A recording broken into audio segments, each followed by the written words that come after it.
کوئی کتنا بھی بڑا انسان ہو کہ اگر اعلیٰ حضرت کو برا کہتا ہے، اعلیٰ حضرت کی شان میں گستاخی کرتا ہے تو ہمارا وہ کتنا بھی قریبی ہے، ہمارا اس سے کوئی تعلق نہیں ہے۔ لیکن میرے عزیزوں کے انسان ایسا ہے جو اعلیٰ حضرت کا نعرہ لگائے، مشرق اعلیٰ حضرت کا نعرہ لگائے، اعلیٰ حضرت کا نام لے، ان کے بتائے ہوئے راستے سے الگ ہٹ کر کے کام کرے، سادات کرام کو گالیاں دے معاذ اللہ رب العالمین، سیدوں کو برا کہے، سیدوں کی شان میں گستاخیاں کرے، تو ہمارا اس شخص سے بھی کوئی تعلق نہیں ہے۔ غم سبھی راحت و تسکین میں ڈھل جاتے ہیں، غم سبھی راحت و تسکین میں ڈھل جاتے ہیں، جب کرم ہوتا ہے حالات بدل جاتے ہیں، جب کرم ہوتا ہے حالات بدل جاتے ہیں۔ ان کی رحمت ہے خطا پوش گناہ گاروں کی، ان کی رحمت ہے خطا پوش گناہ گاروں کی، کھوٹے سکے سرے بازار بھی چل جاتے ہیں، کھوٹے سکے سرے بازار بھی چل جاتے ہیں، اپنی آغوش میں لے لیتا ہے جب ان کا کرم، اپنی آغوش میں لے لیتا ہے جب ان کا کرم، زندگی کے سبھی انداز بدل جاتے ہیں، زندگی کے سبھی انداز بدل جاتے ہیں، کوئی دیکھے تو ذرا ان کی دہائی دے کر، کوئی دیکھے تو ذرا ان کی دہائی دے کر، عشق صادق ہو تو پتھر بھی پگھل جاتے ہیں، عشق صادق ہو تو پتھر بھی پگھل جاتے ہیں۔ میرے عزیزو، آقا کریم صلی اللہ تعالی علیہ وسلم سے جس جس چیز کو نسبت ہوتی گئی وہ چیز سب سے زیادہ افضل و اعلیٰ بن گئی۔ زمین کے اگر کسی خطے کو میرے آقا کریم صلی اللہ تعالی علیہ وسلم سے نسبت ہوئی تو زمین کا وہ خطہ پوری روئے زمین پر سب سے زیادہ افضل خطہ بن گیا۔ انسانوں میں میرے آقا کریم صلی اللہ تعالی علیہ وسلم سے کسی کو نسبت ہوئی، وہ انسان کہ جو میرے آقا کریم صلی اللہ تعالی علیہ وسلم کے دنیا میں آنے سے پہلے اپنی زندگی کو اندھیروں میں گزار رہے تھے، بت پرستی میں ملوث تھے، وہ لوگ جو آپس میں ایک دوسرے کے خون کے پیاسے تھے، جن کو کوئی جانتا تک نہیں تھا، لیکن میرے آقا کریم صلی اللہ تعالی علیہ وسلم سے نسبت ہوئی، آقا کے قریب آئے، نبی کا کلمہ پڑھا، دنیا نے انہیں جانا، آج تک دنیا انہیں یاد کر رہی ہے، قیامت تک لوگ انہیں یاد کرتے رہیں گے۔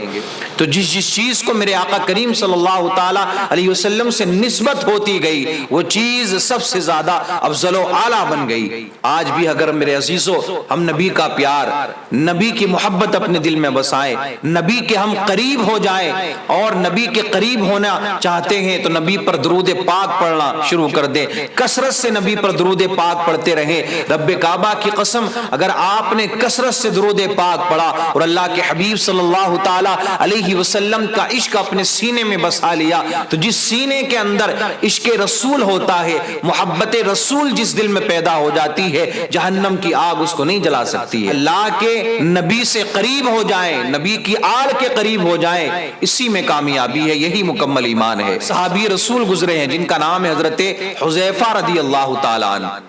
ایک مرتبہ میرے آقا کریم صلی اللہ تعالیٰ علیہ وسلم نے حجامہ کروایا۔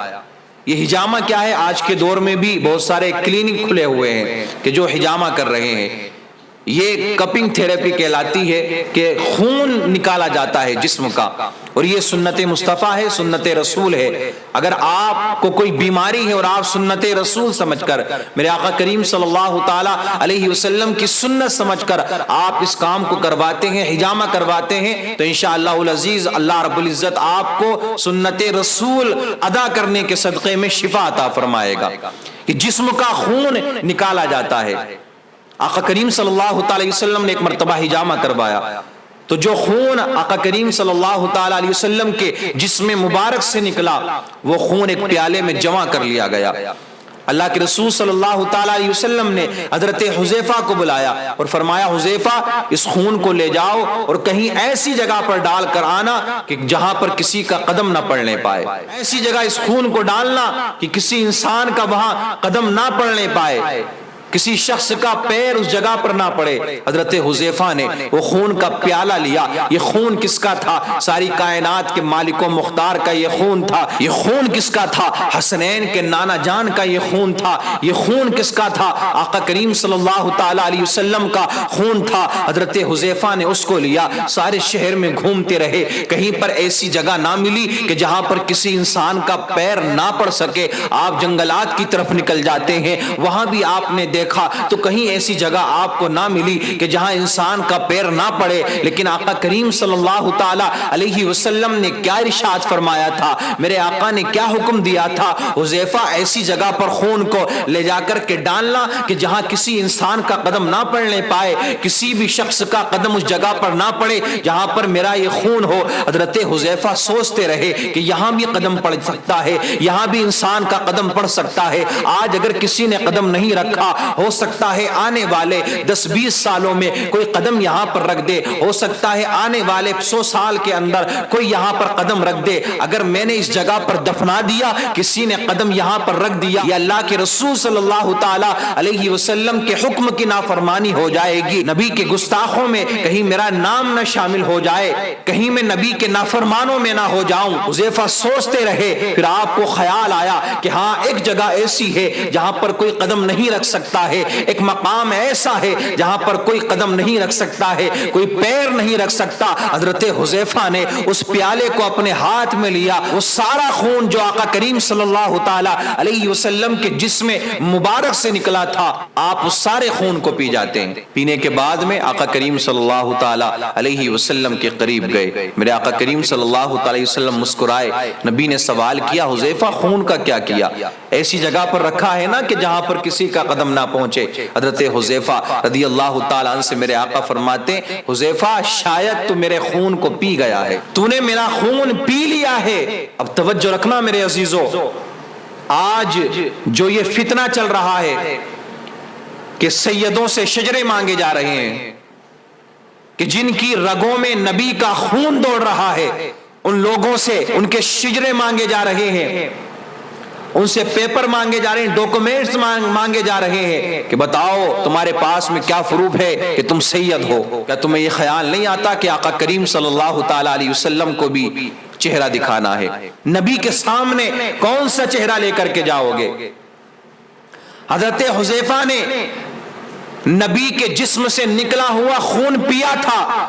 میرے آقا کریم صلی اللہ تعالی علیہ وسلم نے مسکرا کر کے ارشاد فرمایا، اے حذیفہ میرا خون تیرے پیٹ کے اندر چلا گیا ہے، تیرے جسم کے اندر چلا گیا ہے، حذیفہ جا تجھ پر جہنم کی آگ حرام ہو گئی ہے، اب جہنم کی آگ تجھ کو نہیں جلا سکتی ہے۔ مجھے بتاؤ جو جہنم میں نہیں جائے گا، جہنم کی آگ سے بچ جائے گا، وہ کون ہے؟ وہ جنتی شخص ہے، وہ جنتی انسان ہے، اور جنت میں وہی جائے گا کہ جس کا ایمان سلامت ہوگا، جو مومن ہوگا، جو دنیا سے اس حالت میں جائے گا کہ اس کا ایمان محفوظ ہو، اس کا ایمان سلامت ہو۔ تو ایک صحابی رسول نے آقا کریم صلی اللہ تعالی علیہ وسلم کے جسم سے نکلے ہوئے خون کو پی لیا۔ اللہ کے رسول نے فرمایا کہ تجھ پر جہنم کی آگ حرام ہے۔ ہم اور آپ کیا اندازہ لگا سکتے ہیں اس بات کا؟ ہم اور آپ کون ہوتے ہیں بات کرنے والے کہ جن کی رگوں میں نبی کا خون دوڑ رہا ہے وہ خطا کار ہے، جن کی رگوں میں نبی کا خون دوڑ رہا ہے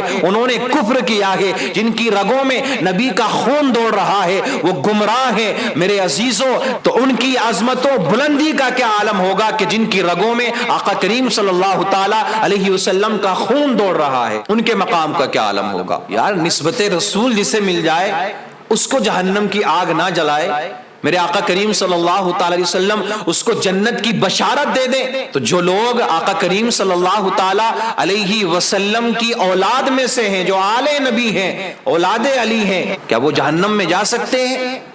کیا ان کو جہنم کی آگ جلا سکتی ہے؟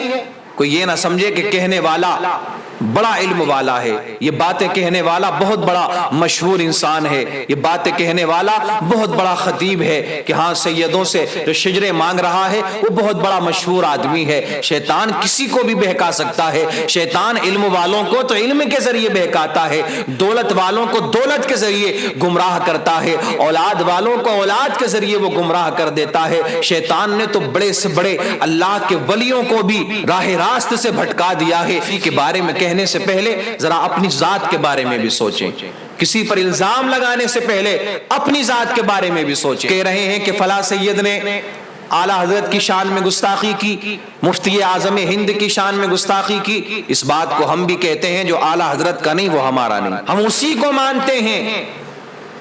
جو اعلیٰ حضرت کو مانتا ہے. لیکن کچھ لوگ ایسے ہیں میرے عزیزوں جو نام بھی اعلیٰ حضرت کا لیتے ہیں, محبت بھی اعلیٰ حضرت سے کرتے ہیں, اعلیٰ حضرت کے نام کا نعرہ لگاتے ہیں, لیکن کام سارے اعلیٰ حضرت کے خلاف کرتے ہیں. اس بات کو ہم ڈنکے کی چوٹ پر کہتے ہیں کہ کوئی کتنا بھی بڑا مفتی ہو, کتنا بڑا عالم ہو, کوئی کتنا بھی بڑا انسان ہو, کہ اگر اعلیٰ حضرت کو برا کہتا ہے, اعلیٰ حضرت کی شان میں گستاخی کرتا ہے, تو ہمارا وہ کتنا بھی قریبی ہے, ہمارا اس سے کوئی تعلق نہیں ہے. لیکن میرے عزیزوں کو انسان ایسا ہے جو اعلیٰ حضرت کا نعرہ لگائے, مسلک اعلیٰ حضرت کا نعرہ لگائے, اعلیٰ حضرت کا نام لے, ان کے بتائے ہوئے راستے سے الگ ہٹ کر کے کام کرے, سادات کرام کو گالیاں دے معاذ اللہ رب العالمین, سیدوں کو برا کہے, سیدوں کی شان میں گستاخیاں کرے, تو ہمارا اس شخص سے بھی کوئی تعلق نہیں ہے.